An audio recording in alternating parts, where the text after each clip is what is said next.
কাতার বিশ্বকাপের সেমিফাইনালে সেই ব্লকবাস্টার রিম্যাচ এবার মঞ্চস্থ হলো কোয়ার্টার ফাইনালেই। তবে এবারও ভাগ্যের চাকা ঘোরাতে পারল না আফ্রিকান জায়ান্ট মরক্কো। বোস্টনের জিলেট স্টেডিয়ামে আশরাফ হাকিমিদের প্রথমার্ধে রুখে দিলেও দ্বিতীয়ার্ধে ফরাসি ঝড়ে কপাল পুড়ল মরক্কোর। কাইলিয়ান এমবাপ্পে ও উসমান ডেম্বেলের জোড়া গোলে মরক্কোকে 2-0 ব্যবধানে হারিয়ে 2026 ফিফা বিশ্বকাপের সেমিফাইনাল নিশ্চিত করল গত আসরের রানার্স আপ ফ্রান্স। আর এই হারের মাধ্যমে থামল মরক্কোর টানা দ্বিতীয় বিশ্বকাপের রূপকথা।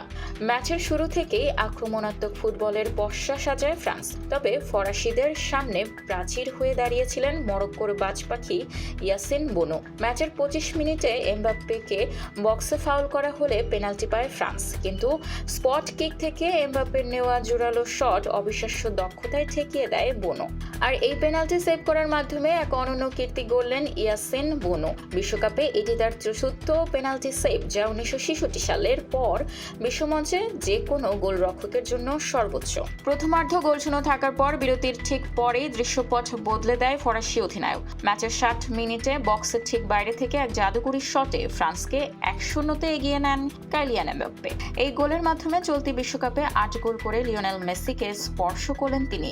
একই সাথে মাত্র 27 বছর 201 দিন বয়সে প্রথম খেলোয়াড় হিসেবে বিশ্বকাপে 20টি ম্যাচ খেলার ঐতিহাসিক রেকর্ডও করলেন এমবাপ্পে, যা ফরাসি জার্সিতে হুগো লরিসের পর যৌথভাবে সর্বোচ্চ। এমবাপ্পের গোলে ঠিক 6 মিনিট পর অর্থাৎ 66 মিনিটে ফাঁকা জায়গায় বল পেয়ে মরক্কোর জালে বল পাঠান উসমানে ডেম্বেলে।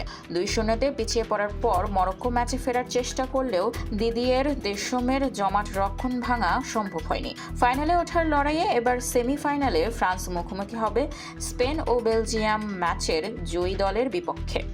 স্পোর্টস ডেস্ক, খোলা কাগজ, ঢাকা।